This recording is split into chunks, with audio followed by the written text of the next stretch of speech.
Welcome to this week's episode of The Commissioners. I'm Sean. And I'm Trey. And today we're bringing you an Election Day special of The Commissioners. Hope everybody went out there and voted. It's going to be a close race to the end. And you'll know by the time you see this show who the president is, unless there's a recount, of course. So today we're here to bring you the Week 8 and Week 9 recaps and also the Week 10 preview due to technical difficulties of last week. So first we're going to give you what we had for Week 8. And in Week 8, for our perfect lineup results, Sean ended up with 91 points and I ended up with 68. So Sorry, man. yeah, Sean got that one. But I won in the game picks 8-7. And going into the final game, it was 7-all, me and Sean. And it was the Chicago-Minnesota game. And that was the game that I predicted the huge upset of the Bears to upset the Vikings, and they actually did it, and I got the win for the week. And that was pretty exciting, and in my part, I was really happy. I have to be the better man and say, yeah, you did a good job. I'm gonna be the better man and say you were stronger than I was. So I'm not gonna dispute it. You're good. I gladly accept. I'll beat you this week. Thank you. Yes. This past week was actually the opposite. Sean ended up winning 9-8 on the game picks by 1. So it's been close. And reverse, I won 103-70 on the perfect lineup. So basically what ended up happening is we're tied 1-1 in both for now going into this week. So this week's a big week. So we can either be both tied in like each one, or one of us will be leading in one of them going out of this week. So it's right. A big week. So going into this week, going into Week 10, at the NFL's halfway point, no AFC North team has a winning record. Like, let that sink into your mind. And no NFC East team has a losing record. So. And the Patriots are the best team in the league. I can't even disagree with that. The Broncos had a rough game against the Raiders this past Sunday. So now we're going to go into our top 5 plays. Coming in at number 5, we have the Chargers and Titans. Melvin Gordon gets the handoff. He barrels through some tackles for 47 yards. Melvin Gordon's been looking really good. I know last show I said he averaged 2 yards per carry, but he's doing much better now, and he's really racking up points and touchdowns lately, and I expect him to keep it up. All right, my number 5 play. Aaron Rodgers drops back and throws to Jordy Nelson, who makes an adjustment and catches the ball in the corner of the end zone. Great job by Jordy Nelson moving towards this ball. It could have been intercepted, but he was wary enough to go and get the ball, but the Packers end up losing the game. Coming in at number 4, we have the Broncos and Raiders Sunday night match. We have a pass to Capri Bibbs for a 69-yard touchdown. And Capri Bibbs, he is now the backup running back for the Broncos, and he went to Colorado State. He's a Colorado native, and this was his first big play of his NFL career, so I expect big things out of him this year. Go Broncos. I hope he has some more big highlights as the season goes on. My number 4 play, Matt Ryan throws a goal line fade to Julio Jones. Amazing catch, gets both feet in. Julio Jones got to be a top, maybe best receiver in the league, at least top 2. Great play. That was a Thursday night game, and Falcons rout the Buccaneers. Coming in at number 3, we have the Colts and the Packers. We have Jordan Todman with a 99-yard kickoff touchdown. And Jordan Todman, fun fact for UConn fans, he was the running back for the UConn Huskies back when they made the Fiesta Bowl. I know they lost to Oklahoma that year, but he was a big part of UConn's successful season that year. My number 3 play, Drew Brees throws a long pass to Michael Thomas. He bobbles it and catches it, lands in the end zone. Michael Thomas having an unbelievable season. I did not see this coming. I don't think anyone did. And the Saints go marching past the 49ers. Next, we have the Steelers and Ravens. We have Mike Wallace with a surprising 95-yard touchdown. He sometimes has great games, he sometimes has bad games, but this is one of his greats. And the Ravens go on to beat the Steelers at home, which was one of the more surprising games of the week, in my opinion. My play, same game. Javorius Allen blocks a punt, picked up by Chris Moore, who runs it into the end zone. Great play by the Baltimore Ravens defense. Baltimore, like you said, ends up beating Pittsburgh. Big Ben's hurt. This is a big week for Baltimore. Coming in at number 1, we have the Vikings and Lions. We have Stafford to Golden Tate for a game-winning touchdown, and as you see right there with that nice flip into the end zone, you know, Golden Tate, he's been picking it up lately. I suggest you pick him up off the waiver wire if he's on it for this week. He has more big games to come.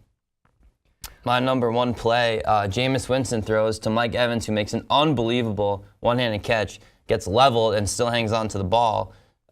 Mike Evans, definitely one of the best receivers in the league. They ended up losing this game, but look at this catch in slow motion. Grabs it, holds onto it, gets hit in the head.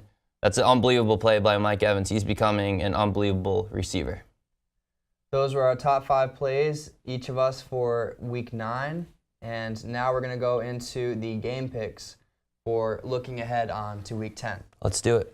So the first game that we have is the Browns and Ravens, the Thursday night matchup. For this Thursday night game, it's not one of my favorites. You know, the Browns came off a really rough loss against the Cowboys. The Ravens had a very convincing win against the Steelers last week. It's a very lopsided Thursday night matchup, and I'm going to have to go with the Ravens by a landslide in this one. I completely agree. There's no way I'm going to take the Browns in this game. They've lost every week. I don't expect them to win. No one should ever expect them to win. They're a terrible organization, and you just have to pick the Ravens here. In the next matchup, we have the Broncos traveling to New Orleans to face the Saints. In this matchup, I'm going to have to go with my team. I'm going to have to go with the Broncos. They had a really rough loss at Oakland last week, but I expect them to pick it up against the Saints this week. I disagree with you.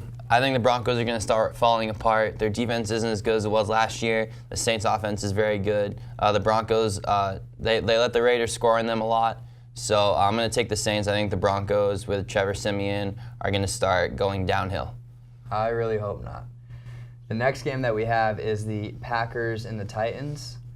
Go Pack Go, just like I said last week. I got to go with the Packers in this one. Even though they lost last week against the Colts, I expect them to bounce back.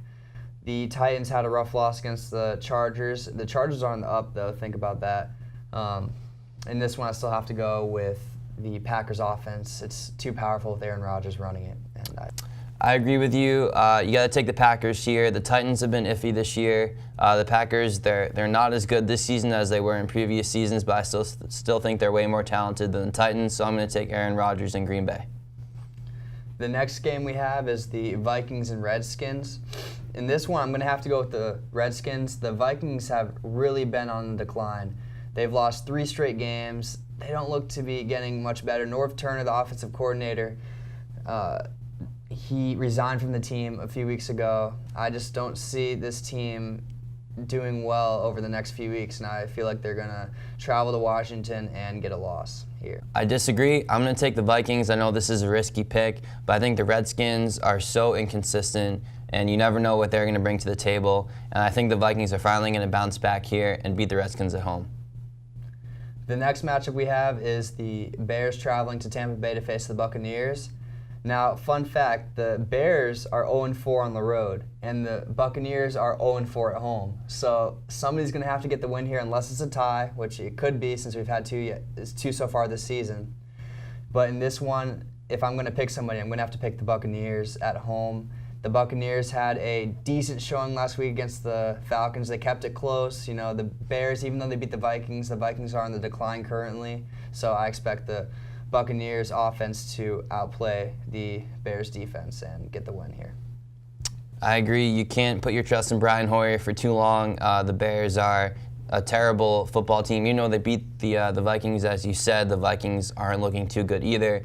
And the Buccaneers, they've got a good offense. They just let up a lot of points on the defensive end. But the Bears' offense is terrible, so I'm going to take the Buccaneers.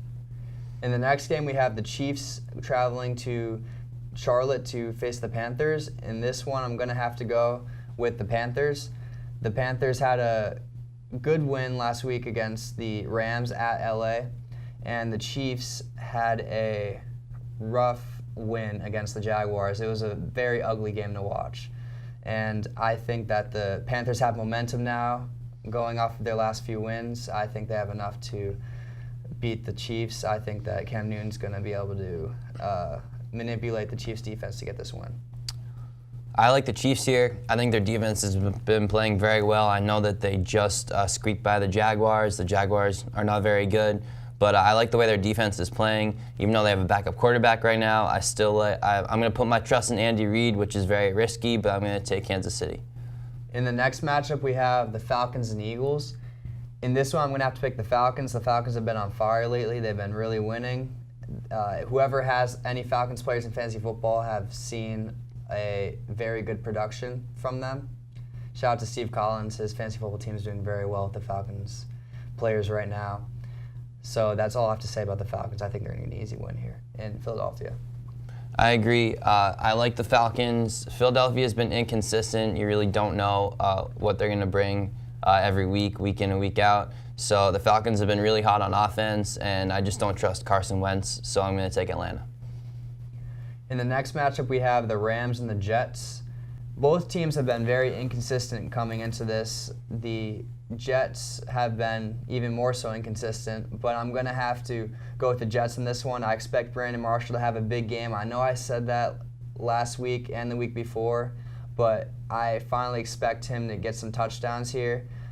Todd Bowles has said that he's wanted to get Marshall more involved in the offense, and I expect that to be a big factor this upcoming Sunday against the Rams. I expect him to single-handedly lead the Jets to their 4th win of the season. This one was tough for me. The Rams started out pretty hot. Now they've kind of done the thing that Jeff Fisher does every year, which is go 500. I'm still going to take the Rams, though. I just can't get myself to pick the Jets. The quarterback situation obviously is terrible. Their coach, not very good. Just the whole organization, they've been terrible for years. The Rams haven't been great either, but the Jets are on a big decline right now, so I'm going to take Los Angeles. Our next game is the Texans traveling to Jacksonville to face the Jaguars. In this game, the Texans are coming fresh off a bye week. They're going to be nice and rested, and the Jaguars have looked horrible this season. So I'm going to have to go with the Texans in this one. I think Lamar Miller is going to run all over the Jags defense and have a really good game. Yeah, I'm going to take the Texans as well for the same reason that you did. Off the bye week, they have more time to prepare, and the Jaguars have been obviously very bad this year, and it's really hard to pick the Jaguars in any circumstance, and added with the bye week for the Texans, I'm going to take Houston. Next, we have the Dolphins traveling to San Diego to face the Chargers. Now, note this, the Dolphins are 0-3 on the road.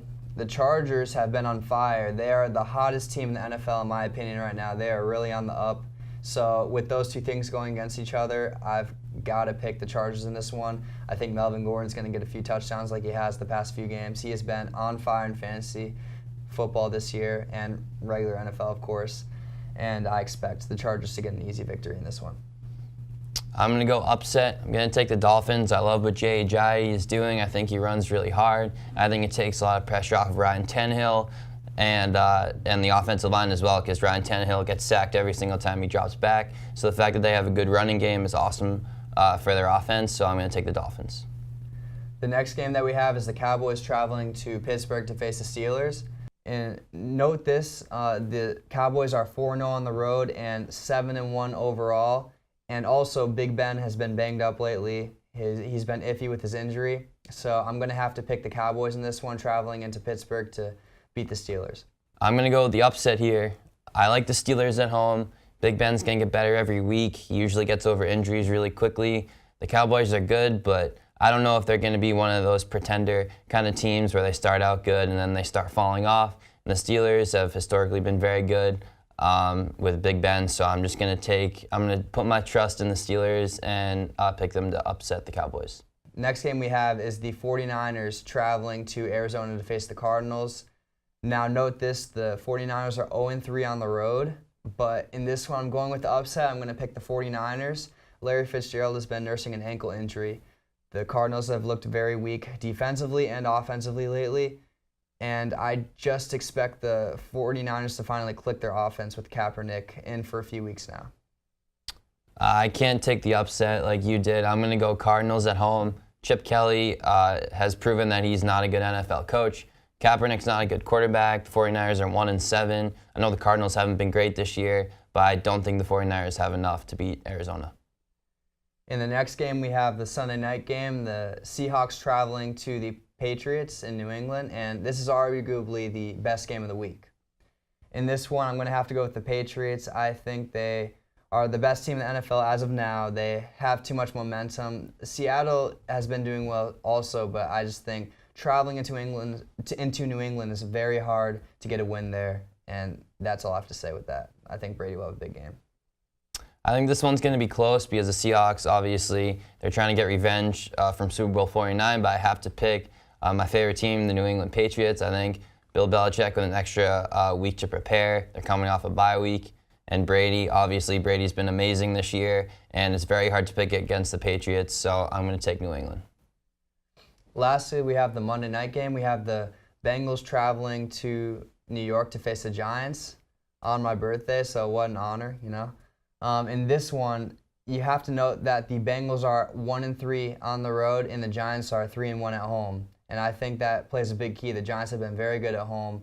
I think that they're going to take this one. I think that Odell's going to have a few touchdowns, and he stepped it up last week against the Eagles, and I think he will continue it against the Bengals defense this week.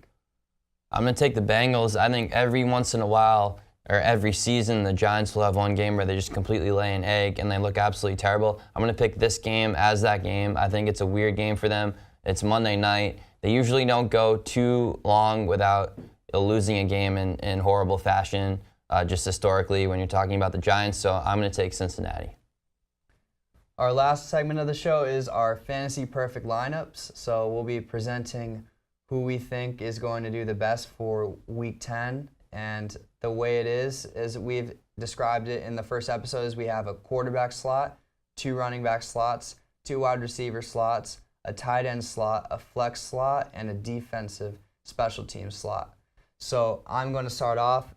Coming into my quarterback for this week, I'm going to go with Jameis Winston going against the Bears defense. I think he's going to have a big game against very inconsistent Bears defense. They've been very atrocious this season. You know, I expect them to be atrocious this game also and allow Jameis Winston to be able to throw all over them. And him and Mike Evans have been such a good duo this season. I expect them to keep it up for this Sunday. Coming in at my running back 1 slot, I have Melvin Gordon going against the Dolphins. He had 196 yards and a touchdown last week against the Titans, and that's nothing short of greatness. That is amazing, and I expect him to keep it up this week. He's been on a real tear these past few weeks, and I expect him to keep it up. Although I picked the Dolphins, I love what Melvin Gordon's doing. He's in his second year. He's really shown that he could be a premier back in this league.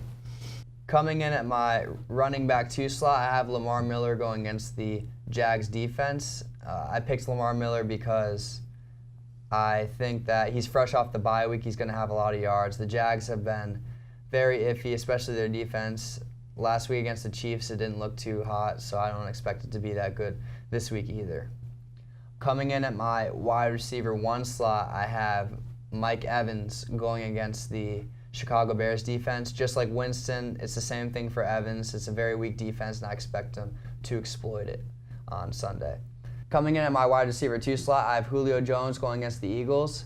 Julio Jones had a huge week last week. He racked up a lot of fantasy points and a lot of yards, and I expect him to do the same thing against the Eagles. The Eagles have looked very iffy on defense lately, especially against the Giants. Last week, allowing Odell to get 2 touchdowns, so I expect Julio Jones to have a big day. Coming in at my tight end slot, I have Zach Miller going against the Buccaneers. I'm picking Zach Miller because he is a sleeper tight end. He's had big games. He's had games that weren't so great, but he's had more big games than bad games. So I expect him to have a big game this Sunday. I just have the feeling. Coming in at my flex, I have Odell Beckham going against the Bengals on Monday Night Football. Odell Beckham came off of 2 touchdowns last week against the Eagles, and I think he's finally hit his stride, and I think he's going to keep it up going against the Bengals this week.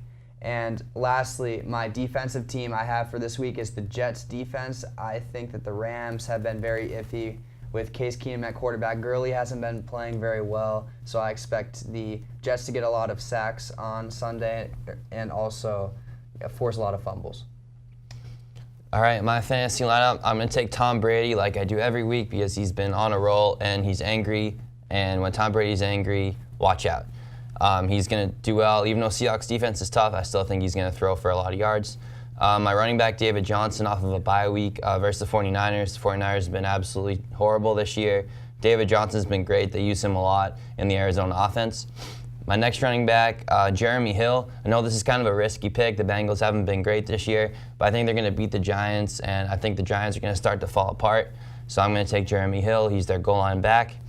Wide receiver, I like Allen Robinson versus the Texans. Obviously, the Jaguars have not been very good this year. Allen Robinson caught a touchdown last week. I think he's going to start to get on a roll. He was very good last year. Hasn't put up the same numbers this year, but I think he's going to have a good week. Now, about Allen Robinson, he's been the most on and off fantasy football player this season. It is such an iffy decision to put him in your starting lineups this Sunday. I know Sean said to put him in, I know Sean put him in his perfect lineup, but me personally, I would not start Allen Robinson this week. That's my advice to you guys when setting your lineups for Sunday. My next wide receiver, just like Allen Robinson, he's been inconsistent on and off every week, is Brandon Cooks. He's playing the Broncos.